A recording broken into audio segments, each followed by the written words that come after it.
Hoy vamos a conocer cómo es la Liga de Israel, cómo es el fútbol en Israel, y lo vamos a hacer de la mano de Telmo de Andrés. ¿Qué tal? ¿Cómo estás? Encantado Muy de bien, saludarte otra vez por casa, ¿no?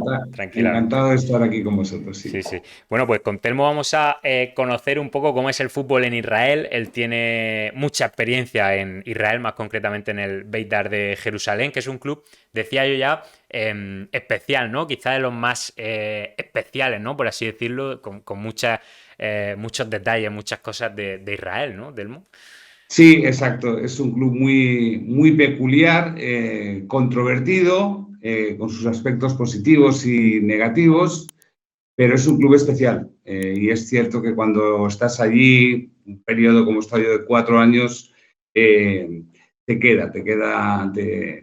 toca sí, estar sí. en ese club, Sí, ¿no? sí. Por comentar un poco la liga, porque no conozco la liga de Israel, bueno, el formato son 14 equipos, si no recuerdo mal, es una liga Sí, de ida y vuelta como la española, pero luego, al final de cuando han jugado 2 contra 2, se divide en dos, ¿no? Y se decide el campeón, exacto. puestos europeos, los 6 primeros juegan ese playoff, esa fase, ¿no? Por el título, los puestos Sí, europeos, y el resto por eludir el descenso, ¿no? exacto. Se mantienen los puntos cuando empieza el playoff y el playout.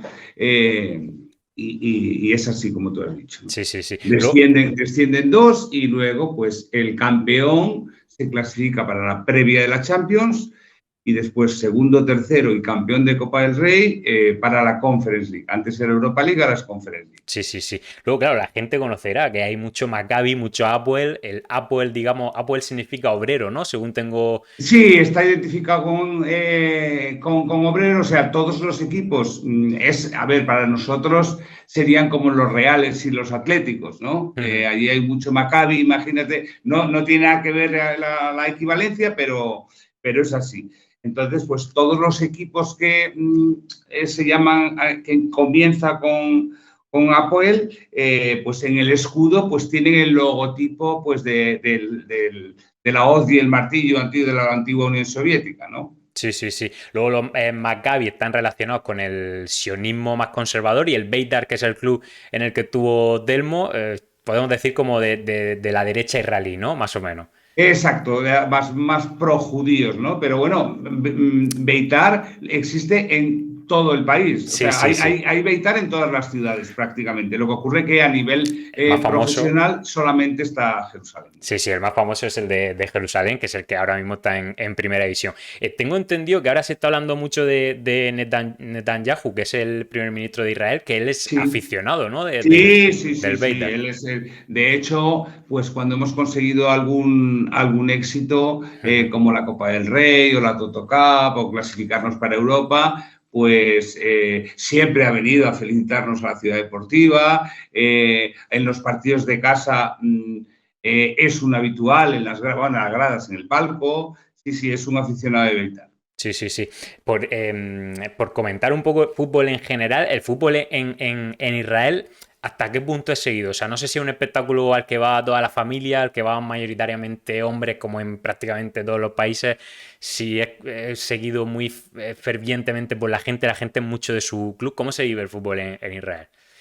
A ver, el nivel de aficionados y fanatismo, de ultras, eh, todos los equipos tienen su pequeño grupo, pero los equipos grandes, por ejemplo, pues llenan los estadios cuando juegan de local y se desplazan en masa cuando juegan de visitante, ¿no?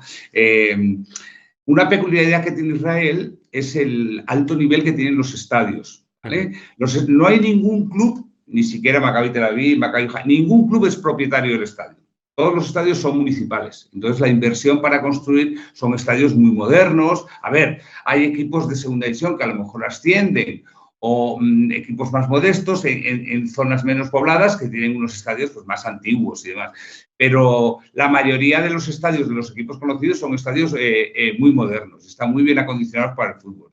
Y la afición sigue. Beitar Jerusalén tiene una peculiaridad y es que, exceptuando cuando juega contra los Maccabis o contra Berseba o el Derby contra Poder Tel Aviv, hay más aficionados de Beitar que de la afición local. Por ejemplo, en Jerusalén hay un derbi que es Beitar Jerusalén contra Apoel Jerusalén. Apoel Jerusalén, a ver, en España lo equivaldríamos a Barcelona y Español, Barça y Español, o un equipo en la misma ciudad, pues con mucho más seguidores, más tradición, pero el otro equipo, como en este caso Apoel Jerusalén, también importante. Pues en un partido en Teddy, en Teddy Stadium, que es el estadio de Jerusalén, donde juegan los dos equipos de local, pues, si el local es Apoel Jerusalén, puede haber 5.000 aficionados de Apoel y 15.000 o 12.000 de Beitar. Sí, sí, sí. En ese sentido, claro, tengo entendido que, claro, hay otros clubes que últimamente son más ganadores, como por ejemplo el Maccabi Tel Aviv, pero en cuanto a afición, en cuanto a desplazamiento, en cuanto a gente que va a ver al club, Beitar es uno o el más, digamos, no, sí, es seguido, el ¿no? club, el club más popular del país. Ajá. Es Beitar Jerusalén. Y... Deportivamente no. Históricamente el club más grande es Maccabi Tel Aviv, seguido de Maccabi Haifa, y Beitar Jerusalén y Apoel de Tel Aviv estarían ahí en el tercer y cuarto. En los últimos años, Apoel Beerseba, que es una ciudad que está en el sur, pues ha tenido buenos resultados deportivos, pero no tiene esa tradición histórica. ¿Qué es lo que ocurre? Que como antes has comentado, se identifican los Apoel pues con la parte de la sociedad, digamos, del pueblo, de los obreros, Maccabi con un sector más conservador de la sociedad, y Beitar pues con esa parte de la sociedad con creencias, digamos, más cerradas o más projudías, más israelí. Entonces, por eso, por lo que Maccabi Tel Aviv tiene aficionados en Tel Aviv, básicamente. Maccabi Haifa en Haifa.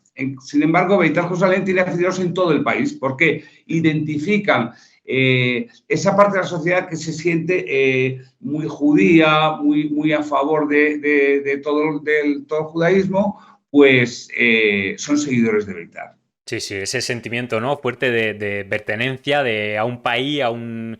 ¿no? Exacto. Quizás. De hecho, en el escudo de Beitar Jerusalén, el escudo es la menorá, que es el candelabro del asiento de los 9 brazos, que es el símbolo del país. Pues, mira, en todos los países del mundo, el himno nacional suena cuando juega la selección, ¿no? Aquí en España, cuando juega un partido de la selección nacional, antes de jugar, suenan los himnos nacionales, ¿no? Bien, Beitar Jerusalén es el único equipo de Israel, y yo diría que del mundo, que en todos los partidos de local suena el himno. Sí, sí, sí, sí. Sería un poco el equipo de Israel, por así decirlo. Sí, de la Israel judía, claro. De la Israel exacto, de la Israel judía. No nos olvidemos que Israel como sociedad pues tiene un 73-74% de población judía y un 21-22% es población árabe. Cristianos, drusos y demás es minoría, no llegan entre todos ni al 3 ni al 4%. Pero, pues tradicionalmente o históricamente, ese porcentaje de la población árabe pues no tiene cabida o vínculo con Beitar Jerusalén, ¿no? Los aficionados, incluso los jugadores, no ha habido nunca jugadores en la historia sí extranjeros, evidentemente, pero de religión, profesan religión musulmana, solamente ha habido 2 en un episodio hace 12 o 15 años. Sí, sí, sí. Ahora comentamos ese episodio. Ahora que hablábamos del estadio, que me dices que lo comparten los dos equipos de Jerusalén, claro, Jerusalén es una ciudad con mucha historia, ¿no? También mucho turismo, entiendo. ¿El estadio está apartado de la ciudad o está...? No. El muy estadio dentro. está,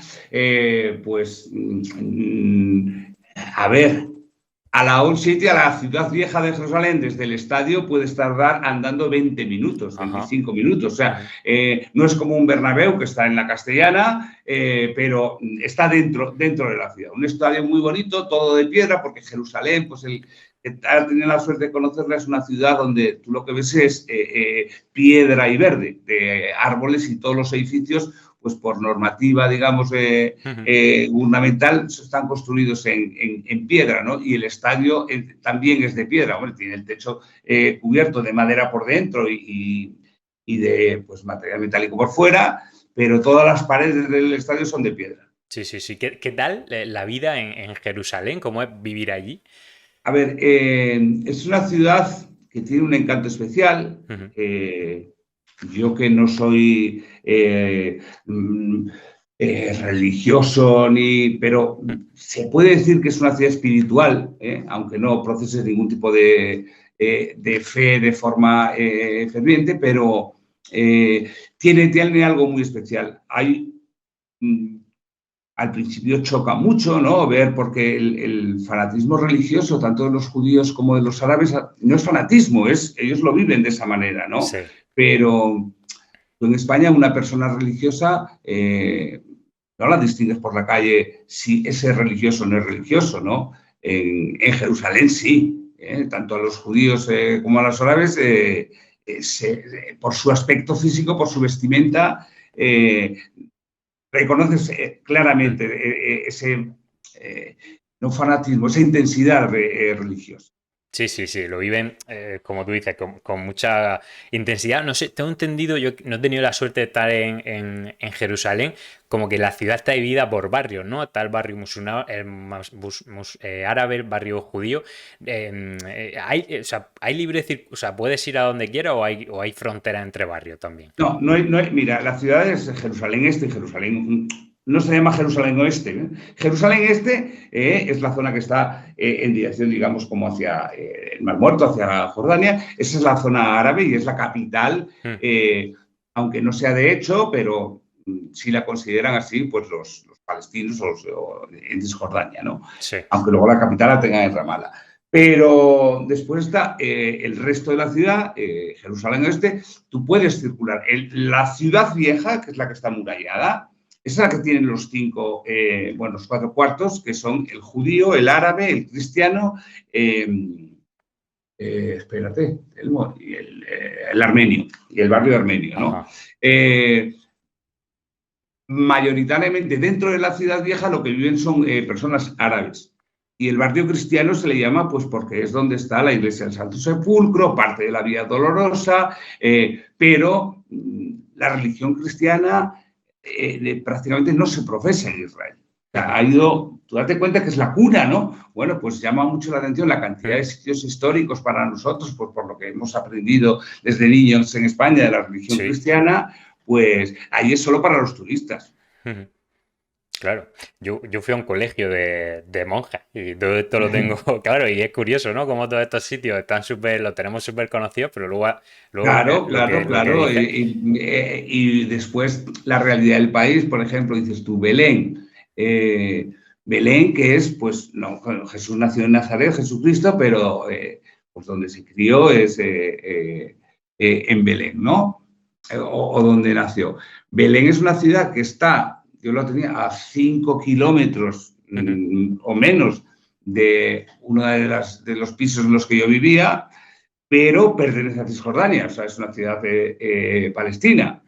A Belén, yo, como extranjero, teniendo un pasaporte que no era israelí, aunque tuviese el visado israelí, yo podía entrar, sobre todo antes de la época del COVID.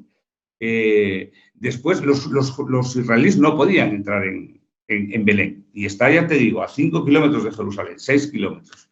En Nazaret, en cambio, es una ciudad árabe, de población árabe, pero israelí. Está dentro del territorio de Israel. De hecho, tiene equipo en segunda división y la ciudad se dividió en dos, Nazaret y Nofa Galil. Nofa Galil tenía equipo en primera. Ajinaseret no, era en segunda. Entonces, son todos esos lugares que para nosotros son tan conocidos y, hombre, pues es un privilegio el haber estado allí 4 años y poder disfrutar de ellos por la riqueza histórica que tienen. Sí, sí, sí. Todo muy lleno de aristas, todo con mucho detalle. Al final está todo, es como un pequeño rompecabezas, ¿no? Por lo que me dices de religiones, de ciudades, de compartimentos, etcétera, etcétera. Claro, la gente se está hablando ahora mucho de Israel, de Palestina, por esta escalada en el conflicto, pero es algo que lleva muchos años candente, ¿no? Yo ya recuerdo otras veces en las que se ha parado la liga por algún lanzamiento de cohetes o cualquier cosa, o sea, que es algo que aunque ahora se está hablando más de ello, tú que has vivido allí los últimos años, de vez en cuando ya surgía algún conflicto. Sí, ahí hemos vivido episodios de conflictos. A ver, la realidad la realidad de lo que es allí, no existe una enemistad o un odio declarado de Israel hacia Palestina. No, lo que sí es un odio muy grande de Israel hacia Hamás, hacia el grupo terrorista, que nos metemos un poquito en tema complicado, pero bueno, es que hay que hablarlo o decirlo como es. Yo el equivalente muchas veces como hago es si recordamos, bueno, tu generación igual un poco menos, aunque la mía sí tuvimos muy presente la época del conflicto en el País Vasco con el grupo terrorista ETA, ¿no? Pues poniéndonos en contacto, imaginémonos que en aquella época quien gobernaba en el País Vasco era ETA. Esta que tenía la rama militar y la rama político-militar, pues la rama política eran los que gobernaban. Pues esa es la situación que se da ahora mismo en la Franja de Gaza, ¿no? Están gobernando porque hubo elecciones y en vez de Al-Fatah, esta vez la última vez ganó Hamás, entonces ellos están gobernando allí. Pues imagínate, pues Gaza es de las zonas del planeta con mayor densidad de población. Viven 2 millones de personas prácticamente hacinadas, ¿no? Y con muy pocos medios, con muy pocos recursos. Entonces, en estos 4 años, los conflictos que ha habido, pues siempre estaban como muy controlados, ¿no? Se producía normalmente como respuesta a algo que los palestinos interpretaban como cruzar la línea roja. Imagínate, pues un excesivo control en las planadas de las mezquitas, en las planadas mezquitas que está en la Ciudad Vieja. Había un control policial porque había un entierro y aprovechaban algunos cafres para hacer cosas, pues como represalias, bueno, pues lanzamiento de cohetes desde la Franja de Gaza hacia territorio israelí. Ahí es cuando sonaban las sirenas, actuaba el Iron Dome, la cúpula de hierro, que tiene una efectividad del 90%, y bueno, pues cuando suenan las sirenas tú te metes en el refugio, que normalmente las viviendas modernas todas tienen un refugio, que es una habitación más de la casa, que está que es de paredes de hormigón, con ventanas de hierro, los aluminios que pesan mucho, la puerta también es de hierro y con salidas y entradas especiales de aire. Y ahí pasan un par de minutos, dejan de sonar las alarmas y en teoría ya puedes salir. Hay veces que esto, claro, pues cuando ha habido ese lanzamiento de cohetes te podía pillar en casa la mayoría de las veces, pero también nos ha pasado alguna vez de estar entrenando, ¿no? Interrumpir el entrenamiento, ir todos, en cada club siempre hay un refugio, pues ir todos al refugio. ¿Qué ocurre? Que nunca había sido una cosa como lo que está ocurriendo ahora, ¿no? Sí. Claro, no sé, tengo entendido también que según en la zona en la que vivas, tienes X tiempo, ¿no? Para entrar al refugio, no sé en Jerusalén cuánto es. A ver, en teoría dan 1 minuto y medio, es lo que dan. Yo, honestamente, dependiendo a ver, esto de los cohetes, porque no son misiles, no es una cosa que va teledirigida, que apuntan desde la Franja de Gaza y seleccionan un objetivo y a ese edificio, a esa vivienda, a ese... No, no tienen una tecnología tan avanzada. Entonces, que caiga en un sitio, pues no es que sea accidental porque va con esa intención, pero ellos no tienen la capacidad para focalizar o dirigir de esa manera. Entonces, yo honestamente nunca llegué a sentir ese, sí, ves la actuación, por ejemplo, cuando a lo mejor si es de noche, pues ves una luz blanca que viene desde el oeste, ves otra luz blanca o amarillenta que sube hacia arriba y choca y hay como una explosión roja, ¿no? Eso era la actuación, lo que ocurre es que lo veías desde el cielo como cuando ves desde un avión. No es frivolizar, pero así es como lo vivía. Entiendo que la situación ahora, pues estoy en contacto prácticamente diario por 4 años allí, pues muchas amistades, mucha gente allegada, la situación ahora es totalmente diferente, ¿no? Me refiero, para la gente que vive en Jerusalén, lejos o lejos de la Franja de Gaza, que es donde está focalizado quizá el conflicto ahora, o sea, ¿en qué cambia la situación de ahora a cuando veíais los cohetes y sabíais que era muy difícil que impactaran? A ver, hay zonas, las zonas más complicadas son las poblaciones que están alrededor de la Franja de Gaza. A ver, ahí la capacidad de daño del lanzamiento de cohetes es pequeña, porque normalmente van dirigidos más lejos, pero claro, si se produce lo que ha ocurrido con una irrupción, una invasión del terreno por parte de los terroristas, que entran 1.500 o 2.000 y van por todos los kibbutz o por el festival, o por tal, esa era la zona más de mayor riesgo, ¿no? Después hay algunas ciudades grandes, está Sderot, que es una ciudad más o menos de 20, 30.000, la más cercana a la Franja de Gaza, y luego por la costa ahí hay Ashkelon y Asdod. Asdod tiene equipo en primera división, y Beerseba, que está al sur, como hacia el desierto. Esas son las dos ciudades más complicadas. Después, Tel Aviv le pilla más lejos, pero también siempre ha sido objetivo de este lanzamiento de cohetes. También es que es la zona más vigilada, más protegida o más defendida, ¿no? Porque es donde están todas las embajadas, donde hay muchos, la ciudad, digamos, el motor económico del país. Y Jerusalén, sin embargo, siempre nos sentíamos como un poco más, decir, no, aquí no van a tocarlo, porque también claro, hay mucha población árabe en Jerusalén, parte de la ciudad, sea la ciudad este, es su capital o pertenece a ello. Entonces, cuando ha caído algo en Jerusalén ha sido en los alrededores, ¿no? Claro, hay lo decíamos, muchas cosas históricas, ¿no? Que supongo que ellos tampoco quieren que desaparezca o que se vean afectadas.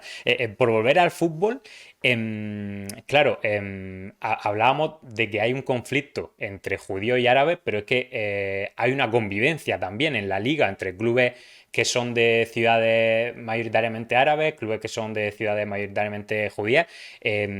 Claro, esa convivencia era complicada, o cuando os enfrentáis, por ejemplo, al club de la ciudad de Sajnín, por ejemplo, que es un club árabe. Al final, esa rivalidad, ¿cómo era entre el Beitar y el Sajnín? Mira, la sociedad israelí es un 73% judíos, 21-22% árabes y una minoría del resto, ¿no? Llévalo a todo. Lo llevas al fútbol y es en cuanto a clubes de fútbol. Pues de cada 10 clubes, imagínate, 8 judíos y 2 son árabes. Llévalo a jugadores. De cada 10 jugadores, pues 6, 7 son judíos, 2 o 3 son árabes y 1 es extranjero. Esa rivalidad, yo ya te digo, por las peculiaridades de Beitar, no he vivido in situ, en primera persona, esa convivencia de judíos y árabes. Sí que tengo jugadores que han estado conmigo y luego han ido a otros equipos o venían de otros equipos y me lo han contado. O compañeros que están trabajando en otros equipos donde hay esa convivencia. En lo que a nosotros respecta, Beitar Jerusalén, que cada vez que tenías que ir a jugar a un campo árabe, como Sajnín o como Reina, llegabas a sentir, no miedo, porque bueno, hay protección, pero dices tú, es que si ahora mismo estos 4.000 o estos 5.000, que es que se notaba odio, irrumpen en el campo, a ver cómo sales de aquí, ¿no? Entonces, lo que va a ser muy complicado es volver a la normalidad después de este conflicto, ¿no? Porque de hecho hay jugadores árabes en la selección de Israel. Por unas cosas o por otras, al final algunos han renunciado a ir, a otros no les han convocado, pero hay otros que siguen estando, ¿no? Y estos jugadores árabes, pues una de las les recriminan que no hayan hecho declaraciones condenando los atentados de Hamas del primer día, ¿no? Ahora ellos recriminan que no se condene pues la muerte de inocentes en Gaza. Pero la convivencia ahora va a ser complicada. En el día a día, yo el último año estuve viviendo un poquito a las afueras de Jerusalén, en Mevaseret, que está pegada a una ciudad árabe, a un pueblo árabe que se llama Abu Ghosh. Justo aquí ha salido hoy o ayer en las noticias pues uno de los cohetes de Hamas ha impactado en una vivienda de Abu Ghos y ha acabado, pues, matando a un chico joven, a un árabe de religión musulmana que vivía en Abu Ghos. La convivencia entre estos dos pueblos era muy normal, muy normal. Tú el sentir que tienes en el día a día allí es que no quieren problemas, aunque hay un trasfondo de enemistad soterrada, ¿sabes? Ellos son ellos, nosotros somos nosotros. No le veo yo una solución a medio plazo para una convivencia normal. Sí, es que es mutuo. Ahora decías que visitabais Sagnín y daba incluso miedo, y luego también la afición de Beitar hacia los jugadores y era totalmente. O sea, que es lo que tú dices, que si ya era complicado antes, ahora que el conflicto ha escalado y que hay incluso entre jugadores se están tirando de decir, tú no has condenado esto, tú tampoco, tal, entre mí. O Exacto. sea, luego incluso los clubes que no tengan esa ideología tan marcada, cuando coincidan en un vestuario, un israelí musulmán, va a ser complicado, pero ahora lo tocamos todo un poco. Quiero hablar de algunas peculiaridades, ¿no? Del fútbol de Israel, cosas que afectan debido a la religión. Por ejemplo, la celebración del Shabbat, ¿no? Que es el séptimo día en el calendario judío, que es el sábado, porque ahí el domingo es laboral, ¿no? Sí, el Shabbat del Sí, sábado. el domingo en Israel es el primer día de la semana. Claro, Ahí es cuando se pone todo en marcha. claro, el Sabbat es la celebración esta hebrea que dice que bueno, que la gente intenta no trabajar, ¿no? Entonces eso para el fútbol es muy complicado, ¿no? Porque si el sábado no hay que trabajar, normalmente los partidos son el sábado. Eso cómo se manejaba en el Beit al Jerusalén, que yo tengo entendido que es el club que más intentaba evitar, ¿no? Jugar en sábado. A ver, eso depende mucho, por un lado, de las características del club Ujú. y por otro lado también del propietario o de la propiedad, ¿no? Yo durante 3 años, el propietario que teníamos en Beitar era, pues, una persona joven, con muchos recursos económicos, que venía del mundo de las criptomonedas y demás, y muy religioso, un judío muy religioso. Entonces él guardaba el Shabbat. El Shabbat empieza el viernes por la tarde cuando se pone el sol y dura hasta el sábado cuando se vuelve a poner el sol. Entonces nosotros, de locales, nunca jugábamos un sábado. O sea, nuestros partidos en casa siempre eran los domingos o el lunes. Y después no podíamos entrenar el sábado por la mañana o con la luz del día. Había que esperar al sábado. Claro, después ha venido otro propietario, porque mira, en Israel los judíos hay dos tipos. Los religiosos, fervientemente religiosos, y los conservadores o tradicionales. El 90% son una de las dos. Solo un 10% de los judíos no tienen religión ninguna, o son ateos o agnósticos. De hecho, en Israel, en el DNI o en el pasaporte, ahí viene tu religión. La religión, imagínate que nosotros aquí nos ponemos religión cristiana, católica. Ahí tiene que poner el tipo de religión que tiene. Entonces, pues eso que hay en la sociedad de los judíos, al fútbol también se lleva. Yo tenía jugadores, si teníamos, imagínate, 25, pues había 6 extranjeros, 19 judíos, pues de esos 19 había 6 o 7 que eran muy religiosos de rezar todos los días, rezar con el tefilín, con la capa, con todo, y de guardar el Shabbat. ¿Qué significaba guardar el Shabbat? No se puede utilizar la electricidad. Uh-huh. ¿Eso qué implica? Que los jugadores, si entrenábamos el sábado, por ejemplo, claro, intentábamos entrenar a las 6:30, que era cuando ya se podía entrenar. Pues ellos tenían que venirse venían andando, porque no podían coger un coche. Si estábamos jugando fuera, desde el hotel había que buscar un hotel cerca del estadio, porque si se jugaba el sábado, había varios jugadores que no podían ir en el autobús durante el sábado, iban andando. Si el viernes por la noche, es pleno Shabbat, antes de la cena teníamos una sesión de vídeo, para repasar el plan de partido con el equipo contrario, la jugada de estrategia y demás, o el sábado por la mañana, esos 5 o 6 jugadores iban a la reunión, pero no miraban a la televisión. ¿Sabes? O sea, entonces, hasta ese punto llega. Pero bueno, yo he tenido en otros equipos jugadores árabes, musulmanes, o sea, musulmanes, claro, que en la época del Ramadán era muy complicado porque pues, la hidratación en los entrenamientos o incluso en los partidos, como durante el mes del Ramadán, ellos hasta que no se caiga el sol, no es cuando pueden comer y beber, pues imagínate tener que te pillas un partido de un entrenamiento y tenías a un jugador que no se podía alimentar ni hidratarse. Sí, sí, no, totalmente. Los que somos ajenos a la religión musulmana o a la judía lo vemos algo raro, pero totalmente respetable, por supuesto. Claro.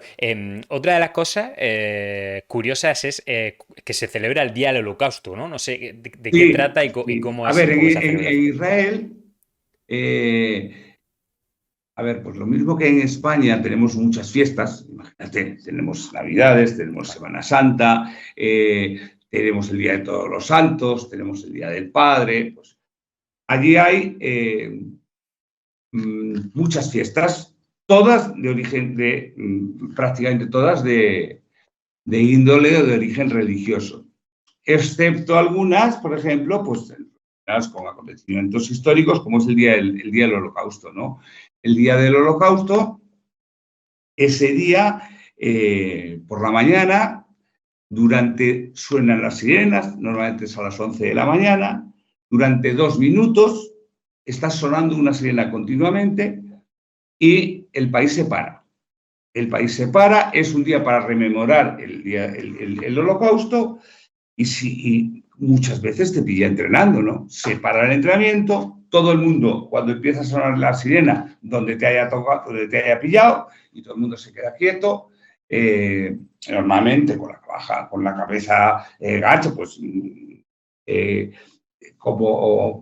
como señal de respeto, pero que si te pilla en la autopista, se para el coche, se bajan. ¿Qué se da la peculiaridad? Por ejemplo, el último día del Holocausto, pues había unas obras al lado de la ciudad deportiva, estaban construyendo un túnel y la mano de obra en la construcción en Israel, la mayoría son árabes, ¿no?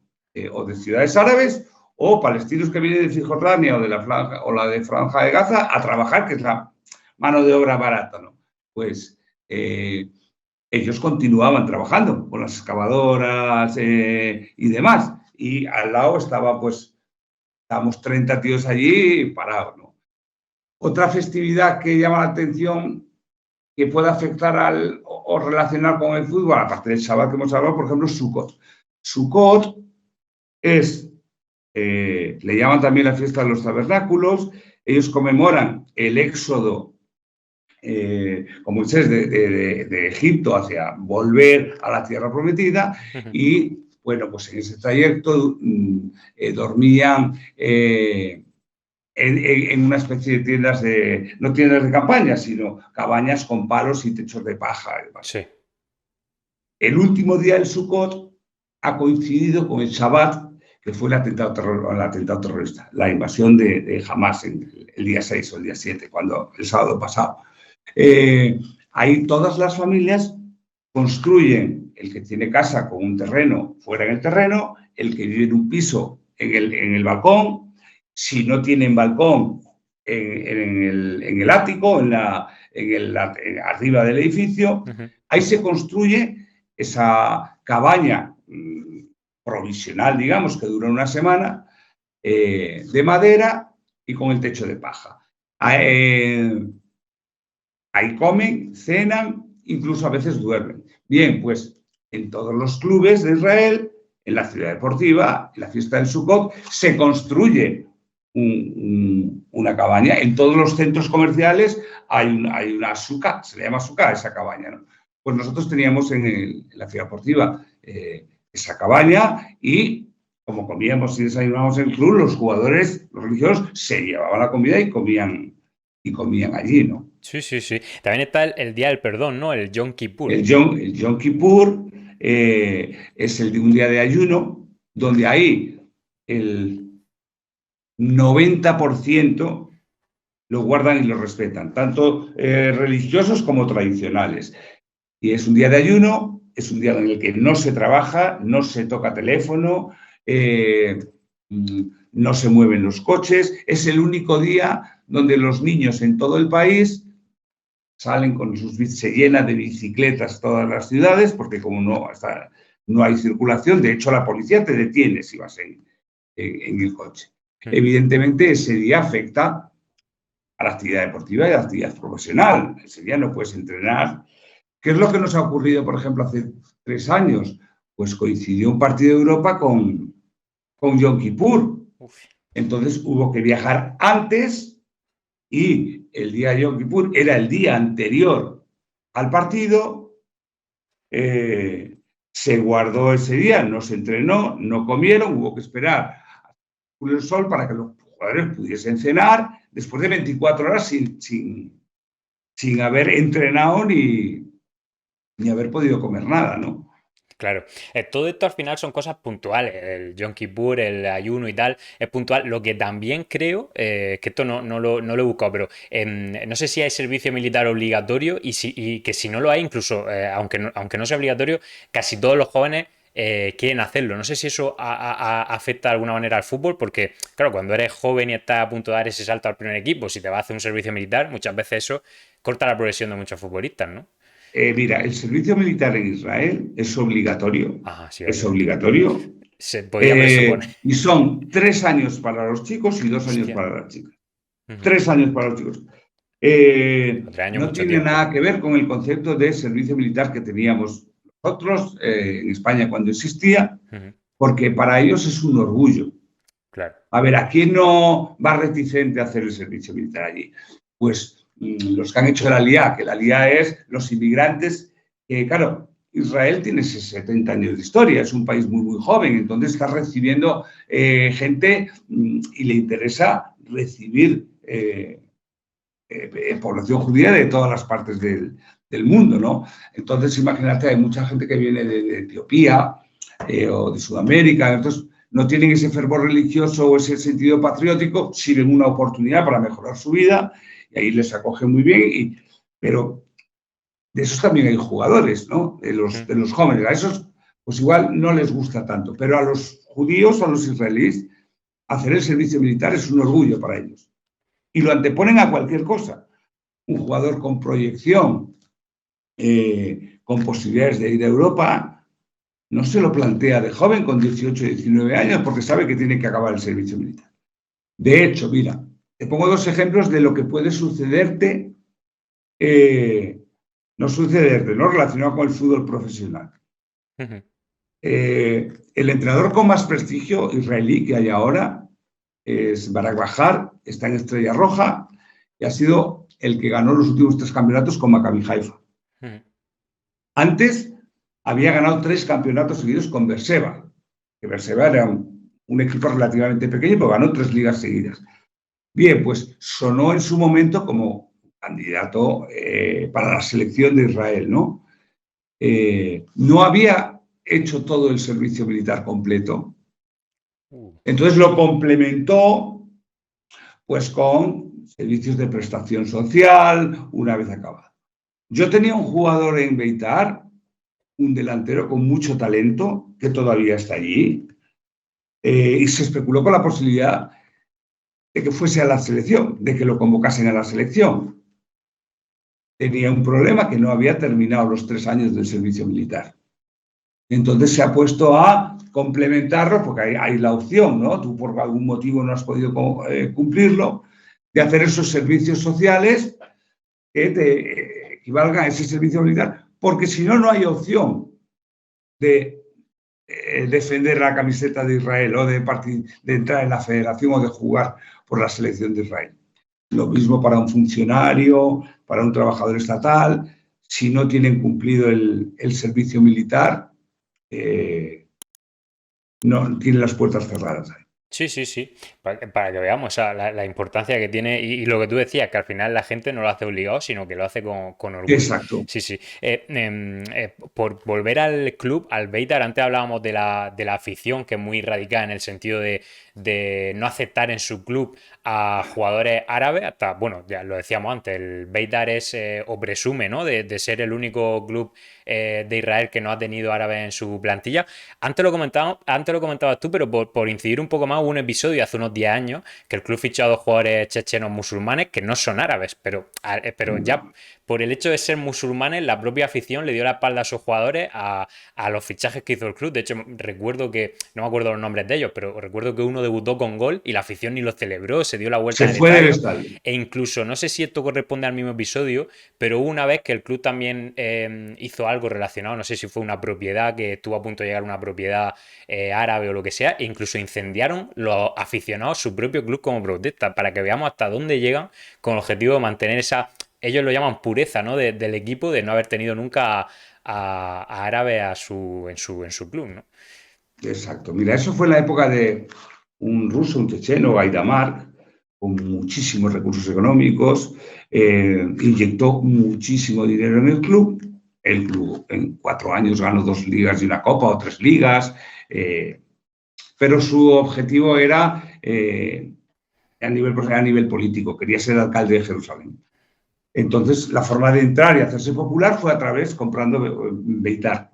No le salió bien la jugada política, eh, lo que inyectaba Beitar era una parte muy pequeña de su patrimonio y pues tenía la idea de ensamblar o conjuntar o convertir Beitar en un club mucho más, no multirracial, sino más global, ¿no? Ujú.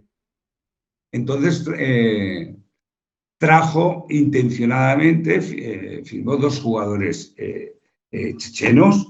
Uno era un delantero, uno era un defensa. La realidad, deportivamente, uno era decente, el otro no tenía mucho nivel, pero ocurrió lo que tú has dicho, ¿no? En el partido del debut, el delantero marcó un gol y la gente, los radicales de la familia, se llama el grupo de ultras, se fue del estadio. Mira, uno de los objetivos que yo lo admiraba, ¿no?, del primer propietario que estaba cuando yo llegué a Jerusalén, era la camiseta de Beitar. Aquí atrás teníamos una leyenda, lo puso el propietario, era ama al prójimo como a ti mismo. Uh-huh. Él era partidario de la integración de judíos y árabes, de la paz entre todos. Era muy religioso, pero no era anti-árabe. De hecho, firmamos a un jugador, o sea, que venía de Maccabi Netanya, se llamaba Ali Muhammad. Un chico extraordinario, un excelente futbolista. De hecho, lo traspasaron a Maccabi Haifa, es titular indiscutible ahora en Maccabi Haifa jugando Europa League. Ali Muhammad es un jugador que nació en Níger, también tiene por parte de Ghana y es cristiano. Su padre era musulmán, pero él es cristiano. Pero claro, es que el nombre y el apellido, Ali Muhammad. Fíjate. En mi primer día en Beitar, fue su primer día en Beitar, ¿no? Entonces consiguió este propietario convencer a algunos de los radicales, de que lo apoyasen. El que no es árabe, que es cristiano. Y, o sea, al principio era un apoyo exagerado, lo vitorearon, hay un día de puertas abiertas a los aficionados. ¿Y qué ocurre? Que el equipo no iba bien el segundo año, el dueño tomaba decisiones y chocó con el sector duro de la afición. Entonces, las repercusiones, ¿dónde fueron? Querían hacer daño al dueño para que se marchase, vendiese, pues la tomaron con el jugador. Y el jugador, que era cristiano para ellos y era un ídolo, pues empezaron a acusarle pues de ser árabe cuando no lo era, ¿no? Sí, sí, sí. Fíjate, sí que conozco a gente que ha estado ahí en Israel y me contaron que tú cuando vas allí no te sellan el pasaporte para que luego si quieres ir a algún país árabe no digan que vienes de Israel o lo que sea, que no repercuta un poco en tu... No sé, tú que has trabajado allí mucho tiempo, o sea, esto es así, o sea, ahí ellos lo hacen de Sí, sí, alguna... totalmente. Para que no... No, Piensan un poco totalmente. Pero cómo mira, es la esto. situación es, antiguamente eran sellos, ¿no? Hoy en día lo que hay es un visado, ¿no? Ajá. Entonces es una especie de permiso de trabajo y es una pegatina que ocupa toda la cara del pasaporte y se va renovando año a año. Ujú. Esto tiene, digamos, una doble lectura. Si tú estás en Israel, dices tú, a mí me interesa tener el visado porque es que te dan muchísimas facilidades luego para todo. Ujú. Cada vez que entras y sales del país, si tienes el visado con el sello grande puesto, pues no tienes ningún problema. ¿Cuál es la otra lectura? Hay países en el mundo donde no te dejan entrar Sí. con ese pasaporte. Ujú. Al contrario, pasa lo mismo, ¿eh? Cuando estás trabajando en algunos países árabes, como en Qatar o en Irán, con el visado de ese pasaporte, no puedes entrar en otro. De hecho, no sé si recordarás, al poco de coger Xavi el Barça, Ujú. hicieron una gira o fueron algo a Estados Unidos Ujú. para pretemporada. Él había venido de Qatar recientemente. Y yo no sé si era por el visado catarí o porque en el equipo en Al-Sadd donde estaba habían jugado en Europa y tenían el visado de algunos países árabes, tuvo problemas para entrar en Estados Unidos por esos visados, ¿no? Hostia. Entonces, con Israel sucede lo mismo. Israel, pues tiene aliados, pero también tiene enemigos. Bueno, de hecho, es un equipo que está ubicado en Oriente Medio y juega las competiciones europeas, Claro, de ¿no? hecho están rodeados de enemigos, si lo miramos así. Claro, en ese sentido, como profesional me refiero, ¿podría perjudicarle a alguien que ha trabajado mucho tiempo, como es tu caso en Israel, de cara a, yo qué sé, si mañana, por ejemplo, quiere o hay una oferta a un club de Qatar, luego se enteran de que está en Israel y dice, pues entonces no, o podría perjudicarte A ver, lo normal es que o no no, hasta ese porque punto? Claro, lo normal es, yo quiero pensar que no, porque si te van a valorar profesionalmente, o sea, yo no me he ido a Israel a trabajar porque ideológicamente esté identificado, luego claro, intento adaptarme en todos los sitios donde he estado. Una de las claves del éxito es adaptarte lo mejor que puedas, con totalmente. el idioma, con la cultura y con todo, ¿no? Sí es cierto que con el tema del pasaporte sé que ha habido casos de algún problema de un jugador o un técnico que pasar de un país a otro con ese visado vetado, ¿no? Ujú. En el caso de los profesionales extranjeros, yo quiero pensar que no, porque nadie tiene la capacidad de elegir dónde nace, sí dónde trabaja, ¿no? Pero, pero quiero pensar que no. Sí, sí, sí. No, no, yo era la curiosidad, porque como me comentaron eso, que como que no sea en tu pasaporte, por si después quieres ir a otro país no quede reflejado que está en Israel, pues digo, a lo mejor profesionalmente también. Pero bueno, es lo que tú dices, que no tendría sentido. Y ya para terminar, ya lo hemos comentado antes, pero claro, no sé tú si contempla una posible. Porque claro, al final la liga que vuelva en territorio israelí ahora mismo es imposible. Pero sí que es verdad que muchas veces ya pasó en Ucrania, el fútbol, o que vuelva al fútbol, es como que a la población, como que le da aunque luego no sea realidad, pero que haya fútbol es como que parece que hay normalidad, ¿no? Y me acuerdo Sí, en totalmente. Ucrania cuando volvió el fútbol, que era como que el conflicto había escalado y ya no era tan grave como al principio. No sé en Israel si ves tú una posible vuelta de fútbol pronto y cómo lo pueden hacer, porque al final la liga tiene que terminar, hay equipos que están jugando en Europa, o sea, deportivamente hablando, es verdad que el fútbol es lo menos importante ahora mismo, pero claro, la temporada tendrá que acabar, los clubes que están jugando en competiciones europeas tendrán que prepararse, no sé cómo ves tú el futuro del fútbol israelí ahora mismo. A ver, mira, tenemos la experiencia de lo que es de tener el proceso, la industria futbolística en la época del COVID. Sí. Eh, y mira cómo están ahora. Entonces, evidentemente el fútbol va a volver en Israel. Yo quiero pensar que va a ser a corto plazo. Las posibilidades de que no volviese a corto plazo es de que el conflicto evidentemente se extienda a otros territorios.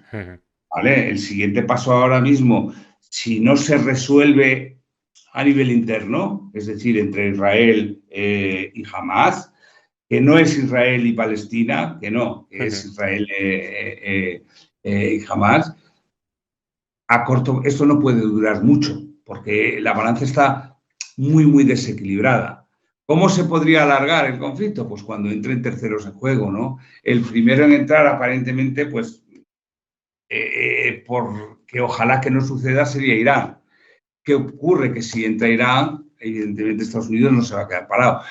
Ahí el conflicto se podría extender a muchos más territorios y ahí ya sí que no te puedo decir. Pero ojalá que eso no ocurra y si son capaces de resolver la situación, pronto volverá. De hecho, los equipos ya han vuelto a entrenar. Están entrenando sin los extranjeros, están entrenando a medio gas, pero claro, de todas formas, ahora mismo en Beitar, yo he hablado con algunos jugadores y están entrenando como robots, ¿sabes? O sea, van, corren, hacen, no se divierten, no, porque quieras que no, Claro, eso afecta a eh, ellos. eh, todo el mundo tiene algún conocido, algún familiar que o bien ha muerto, o bien está herido, o bien está secuestrado, o todo el mundo tiene cerca. Y luego lo que están haciendo todos los clubes en Israel, están homenajeando a todos los aficionados que han fallecido, ¿no? De los 1.400 que hay, pues muchos eran aficionados al fútbol. Sí, sí, sí, es verdad que no había reparado en eso y es verdad que para un jugador israelí o jugador árabe o jugador palestino, cualquiera, ahora mismo no será fácil ponerse a jugar al fútbol porque es lo que menos estarán pensando ahora mismo. Entonces, habrá que pensar primero en eso, ¿no? Y una vez que los jugadores estén bien y ellos mismos acepten volver a jugar, pues intentar ver cómo se reactiva un poco la competición. Claro, y antes te he mencionado Ucrania, yo recuerdo cuando volvió el fútbol en Ucrania que empezó a volver en países cercanos, tal, claro, pero lo decíamos antes, Israel está rodeado de enemigos. Creo que lo hablábamos el otro día cuando hablamos que Sí, quizás se es valoraba Chipre, Chipre, ¿no? sí, es la opción. De hecho, a ver, los equipos, las pretemporadas o esas concentraciones que hay, pues muchos equipos de Israel, pues por cercanía, también por aspecto económico, van a hacerlo a Chipre, ¿no? Aunque el clima sea parecido, pero Chipre está a 45 minutos de vuelo. Entonces, si tienen que disputar algún partido o, por ejemplo, hoy en baloncesto me parece que juega Maccabi Tel Aviv, jugaba en Valencia. Ujú. Claro, un equipo de baloncesto es más fácil de movilizar que un equipo de fútbol, pero lo normal entiendo pues que se irán a concentrarse varios días. A Maccabi Haifa, que le toca jugar contra Villarreal, pues supongo que si no se aplaza el partido, que es la semana que viene, pues se irán ahora a Chipre para poder entrenar allí con tranquilidad, pero entiendo que lo lógico es esos partidos ahora son aplazarlos. Tener un Sí. poquito de. Porque es lo que tú has dicho, ¿quién va a estar con la cabeza pensando en el fútbol ahí ahora mismo? Totalmente, sería lo más lógico. Y ya la última, te quiero preguntar, claro, ¿estás en contacto con amigos, gente que conociste de tu etapa en el Beitar y que están ahora en Jerusalén? No sé ahora cómo es la vida allí, si la gente está yendo a trabajar, si hay normalidad, si los supermercados están abiertos, un poco cómo es el día a día ahora en Israel ahora mismo. Están intentando volver a la normalidad. Ha estado una semana todo absolutamente parado. Ujú. La incertidumbre era muy grande, sigue siendo grande, porque a mí, en los conflictos que yo viví, la gente le daba una importancia relativa en cuanto a que decía, bueno, esto se va a solucionar en 2 o 3 días. ¿No? Ahora no es esa la sensación. Ujú. Ellos dicen, ojalá que se resuelva, ojalá que ganemos. Te dicen, no sé cuál será el concepto de ganar, entiendo que es derrotar el terrorismo. Sería la victoria, ¿no? Pero es un poquito así. Sí, es verdad que yo en otras ocasiones con José Rodríguez, con Saborit, que han estado allí, alguna vez he hablado cuando ha habido algún tema de cohetes o cosas así, pero claro, normalmente ha sido eso, algo puntual y tal, y aquí cuando al día siguiente ya me entero que el que no había salido estaba intentando salir, esto fue diferente desde el primer día y los propios futbolistas, que Sí, como el caso de José o Enrique, que ellos llevan mucho tiempo allí, ya se dieron cuenta en el primer momento y los propios clubes y tal, o sea que estamos hablando de una situación completamente diferente. Y decías tú, ganar, pues yo creo que volver a la normalidad y que deje de haber muertos no sería una eso, victoria para Israel, sería para todo el mundo, así que esperemos eso es. que llegue pronto. Muy bien, Telmo, pues ha sido un placer hablar contigo. La verdad es que has contado muchas cosas interesantes de cómo es el fútbol en Israel, así que te lo agradezco mucho y nada, en el futuro supongo que buscando ya nuevos retos, ¿no? Tienes Sí, ahí estamos experiencia en moviéndonos Grecia, en para Perú, en Israel en y ahora a Grecia, ver en Perú, qué sale, sí, ¿no? luego en España, ¿no? Sí, sí, sí, muy bien. Así que esperemos encontrar pronto otro proyecto que encaje y muchas gracias a ti, Martín. Para vosotros por un placer estar con vosotros. Muy bien, pues Telmo, estamos en contacto. Un abrazo. Muchas gracias. Un abrazo muy grande. Chao, Venga, chao, hasta chao. Chao. luego.